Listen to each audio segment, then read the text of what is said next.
Hello everyone, welcome to my YouTube channel Learn Excel with Amit. In this video we will learn about how to remove duplicates from the Excel. As you can see, there are two columns, customer name and customer email ID, which contains multiple duplicates detail in the given data. So to remove duplicates, what you have to do, you have to go to data tab, and then you have to select somewhere inside the data, and then you have to go to data tab. Under data tab you will have this option, remove duplicates. As you can see, automatically the data has been selected, and in order to remove duplicates you have to just uncheck this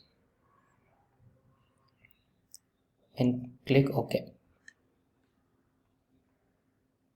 You see, automatically the Excel has found 10 duplicate values and found and removed. 23 unique values remain, and it also count empty cells, spaces, etc. So this is how you will remove duplicates from any kind of data sets that is given in the sheet for you to work on. Thank you everybody. If you want to know more Excel tips, follow me on my YouTube channel Learn Excel with Amit. Thank you.